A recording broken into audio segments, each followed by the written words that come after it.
Hello there, I'm Guildmaster Dan. And I'm Guild Mouse. And welcome to FlipSide, where we discuss the GM and player side of things on different topics in role-playing games. Today, we are going to be discussing Running Away. That was well timed. You're welcome.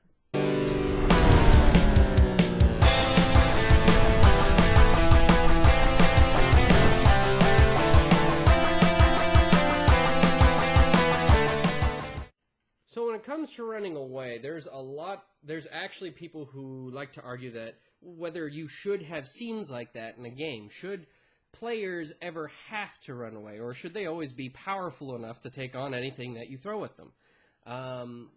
Balance is definitely an issue there that comes up, but the question is, what's the purpose of scenes where the player has to run away? Well, I can tell you from my point of view, not just as a game master, but as a simulationist game master, where I try to simulate a living, breathing world, where the players push the action and not me. There's no point to any scene. It's just what you end up coming into. Now, I try and make things exciting with anything that my players come across, but it's fully possible for them to come up against something that's way stronger than them, and it's up to them to figure out when they need to run away or be prepared to die. Now, the first thing that I do in order to help them with that is before the game ever starts, I tell them, you can die in my game, and I'm not going to pull punches. If you do something stupid, or you can't tell when it's appropriate to run away, you will die. Easiest way to do that: if you're a level 1, you have no business taking on a dragon or a giant sandworm. Things that are the size of buildings, you shouldn't be taking on.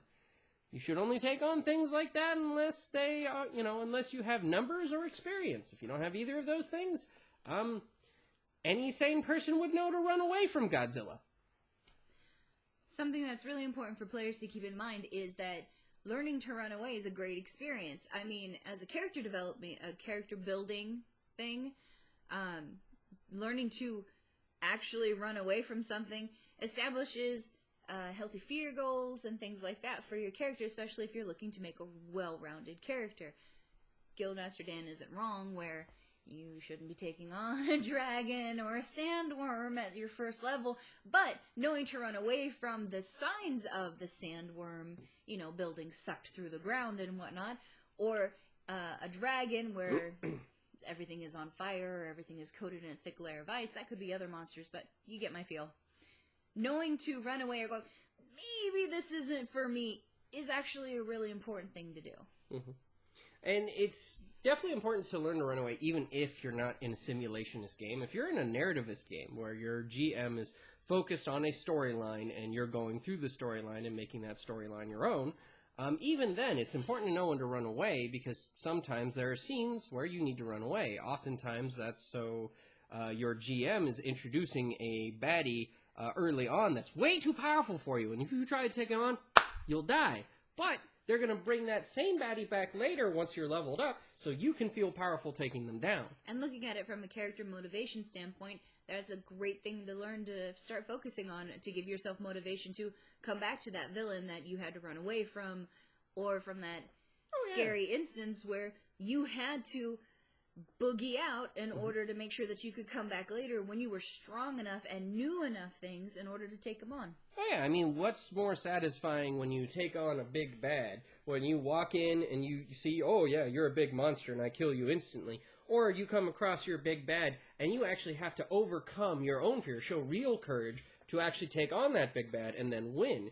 And that's going, just that second scenario is going to make that win feel even better, because not only do you know that it's a big bad, but you overcame something in order to beat them. And it's something personal, something that you role play, and which makes it even better. Not to mention that all the adventures in between meeting baddie the first time and coming back to the baddie, think of all the things that you could have learned on the interminum. Oh yeah, so it's super important to know when to run away. And it is a necessary skill that any player should have. Now, a necessary skill that goes right along with that for GMs is knowing how to signal to your players that this is a time when you want to run away. You don't want to just flat out tell them you'll want to run away here, because... That's boring. Well, yeah, that's boring and takes away any any actual role-playing build, their character development they're going to get out of that. So how do you do that? You include clues in order to tell them what this is a bad idea, or you should start thinking this is a bad idea.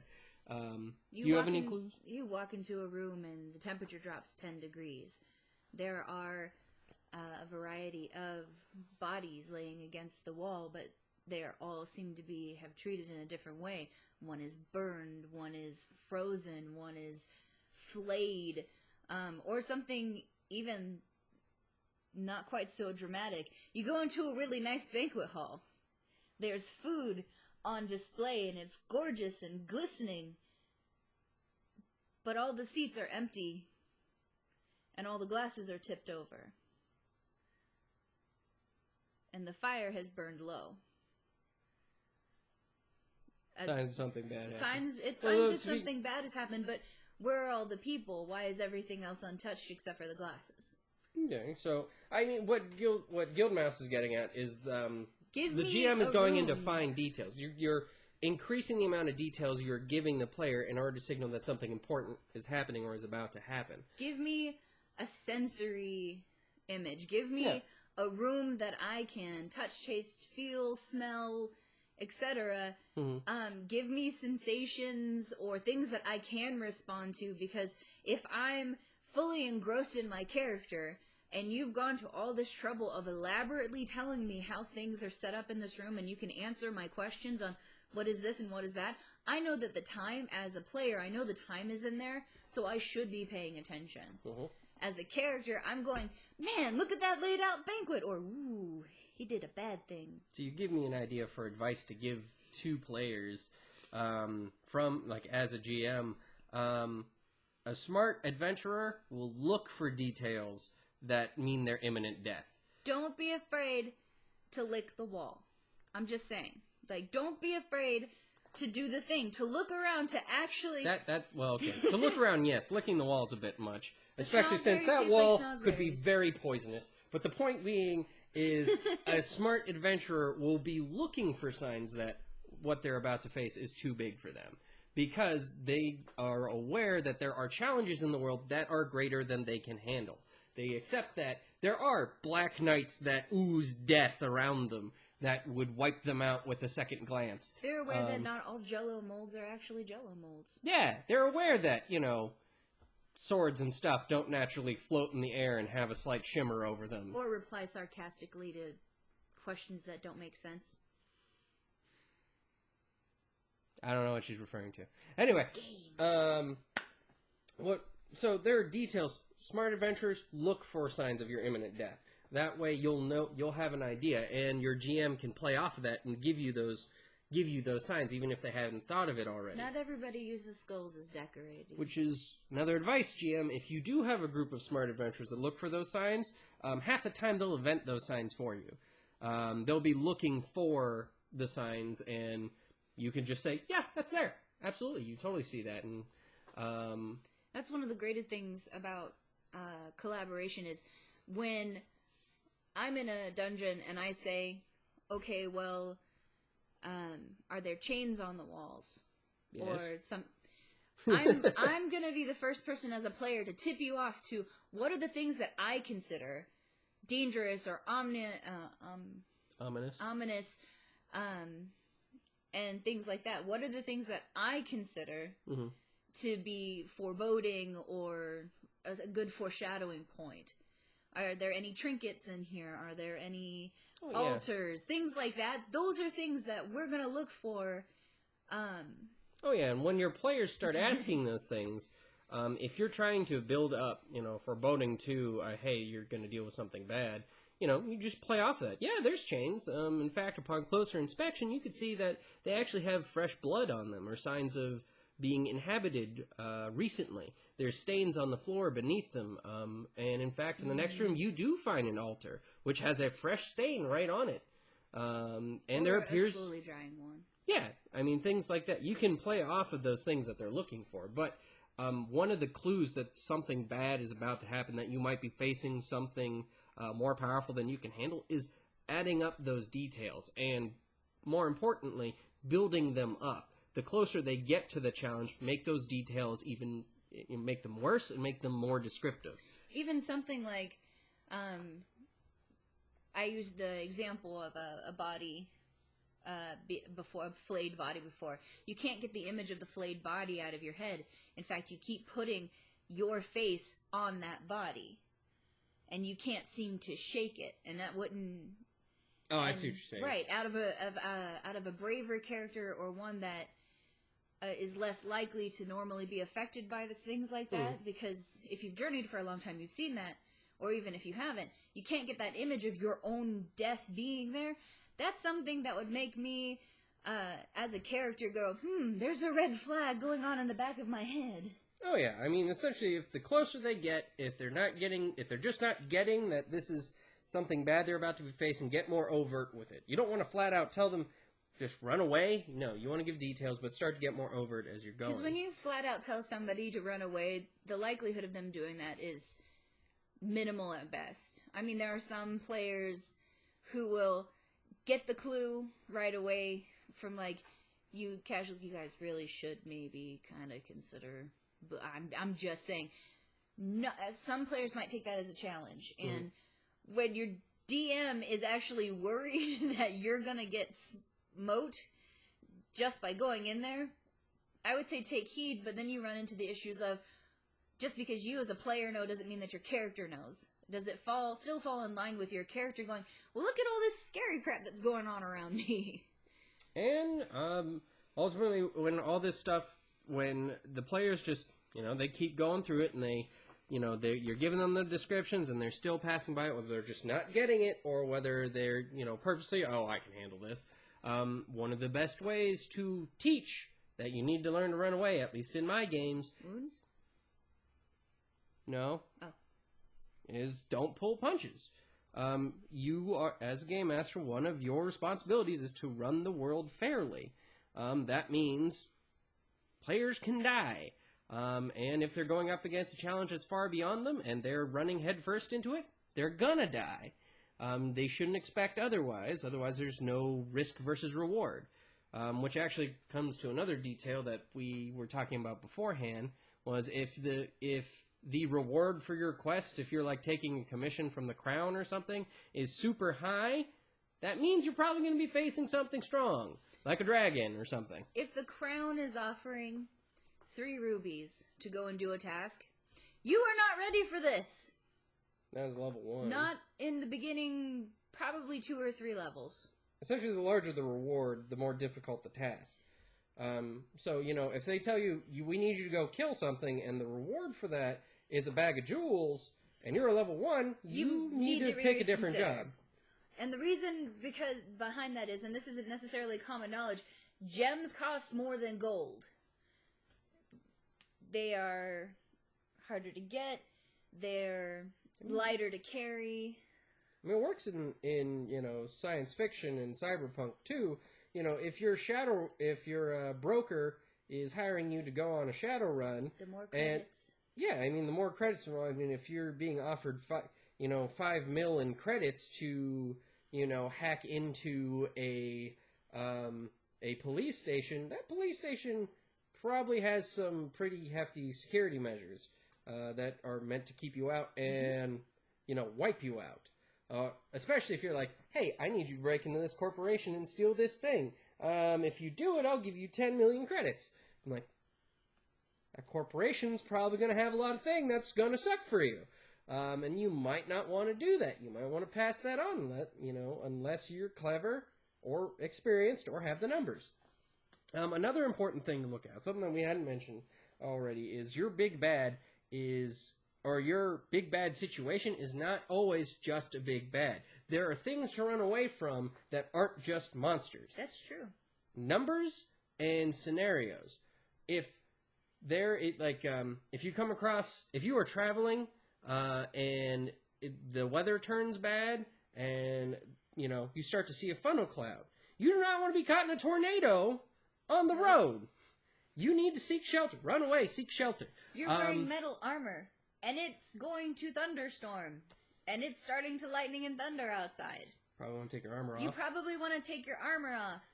If you're carrying a pike with a metal tip, you might want to wrap it or something. If you are in a coast town and the coast suddenly retracts a whole bunch, Get out. that means run away. Run. Yeah. Essentially, the key of players is, Pay attention to the world around you. Yeah, look for those signs.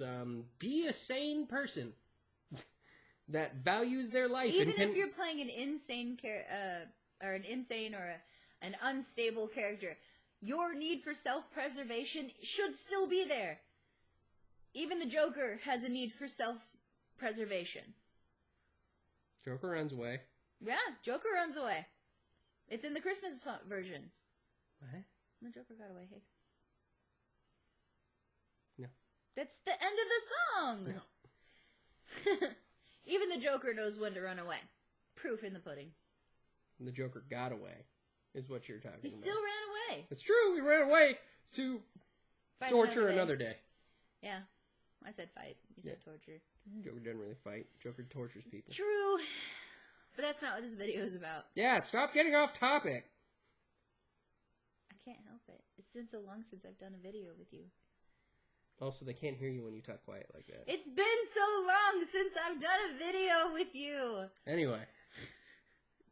Point is, players, look for signs. GMs, give them signs. If you are walking and there is a black figure walking down the road and he laughs and birds drop out of the sky, you should stop. You should go probably something you don't want to fight. If you ever come across a god, you don't want to fight it. Ever. Because that is literally your GM against you. Your GM is the world. If your party of 5 is in a field and you can see mountains in the distance, and you see a very long trail of large and small black figures coming down the mountain towards the field, I think you should consider going another direction. Because the only thing that's probably coming out of those mountains is orcs. Lots of them. Welcome to the Horde. I don't think it's so much welcome to the Horde as so much as wah. Yes, that. You should maybe reconsider. Because if you can see them, they might be able to see your couple of dots. But that's a lot if you can see them Which actually that also, far away. Yeah, that takes us back to the you're not always running away from a single big bad. Naturally there's weather to run away from, disasters and such. But there's also numbers. You got to recognize that if you are a group of 7, you can't take on an entire army. I don't care how strong you are, unless you have a sword that when you sweep it, literally the army falls in the first place. In which case, go ahead and take on armies. There's still numbers you can't handle. 7 cannot take on 1,000. Yeah. I mean, flat land you have to have, themselves. I mean, you got to be aware, look for signs of something being stronger than you, whether it's something, be aware that there are things greater than your character and that you can be wiped out.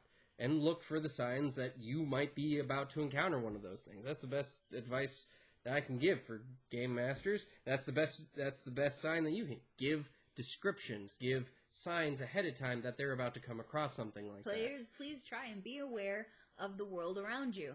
Don't just stare at your boots the whole traveling time. Take the opportunity to interact with the world around you. Climb a tree. If you're going to a village through a forest and you find that forest burnt to the ground, something happened.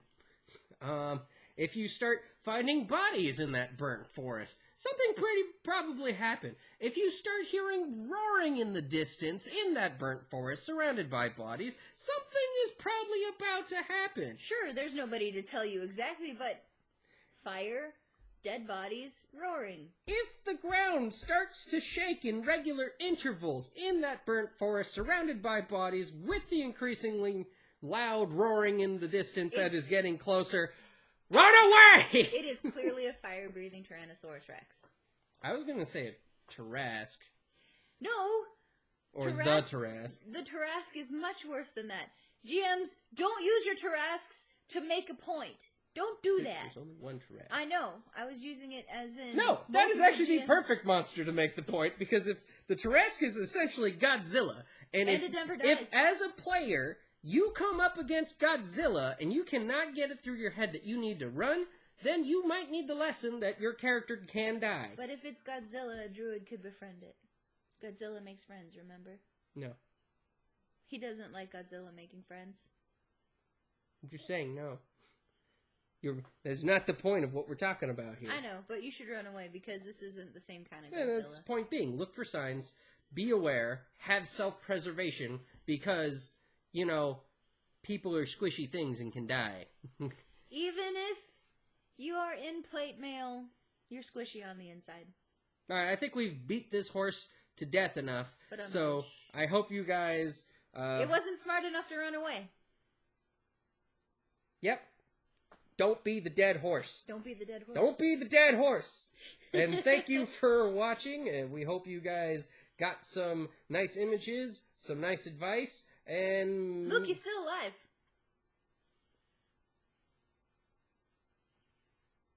I told you. You're pointing at me. I know, you're still alive.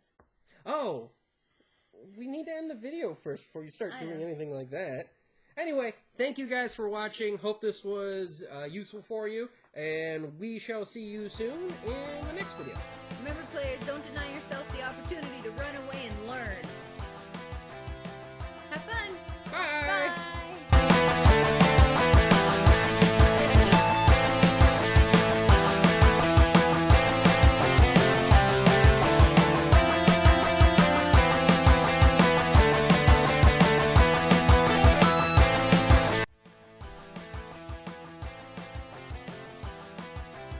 You're very bad. He's still Keeping alive! on track. He's still alive! Proof! Yes, I live. I am working on videos, but we've had a lot of stuff going on in our life, so... Like I said, that's why I went on hiatus with the fourth wall, because in order to work on these videos that take more work, I needed some breathing room, because I got too much stuff going on right now. So, and I do want to do these more complex videos. In fact, as I've been looking at it, I think we might be getting a new series out of it now. So, I'll keep you guys updated with that. Sorry if I started to scare you with how long I was gone, but I am still here, I am still working, and I hope to have some really cool stuff for you guys soon. Either way, you'll still have Guild Mouse doing cool things for you. I'll still have videos for you guys consistently. But, yeah. I'm looking for more things that you players want to learn about, or more things for us to talk about on the flip side from DM and player perspectives. Yeah. Which, keep in mind, any topics you want to suggest for the flip side, they don't necessarily have to be things that we'll argue about.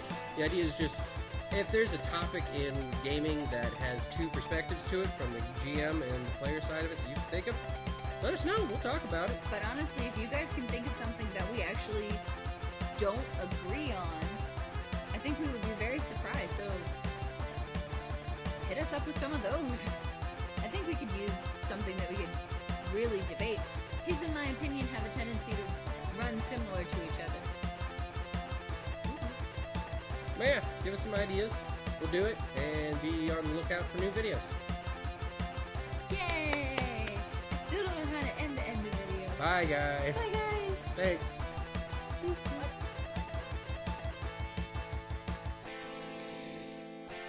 Hello there, I'm Guildmaster Dan. And I'm Guild Mouse. Okay, no, try it again. Oh, I didn't know. I thought you were just stretching. I was just stretching. I just turned it into a hello. That was creepy. Hello. Hello. That could be my new start. Hello. I don't think you should attack me, my viewer. Would it be rude to attack my viewer? It would be rude. Like at the opening of every video. It would be rude. Oh, I just learned Practicing. Now it's in the hat. No bunnies in here, just noses.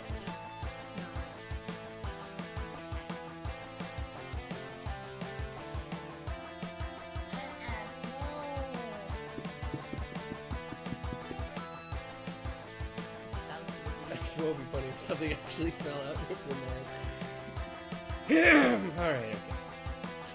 It's actually started.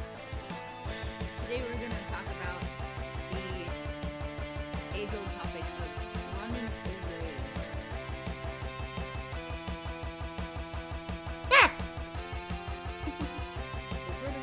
Bye.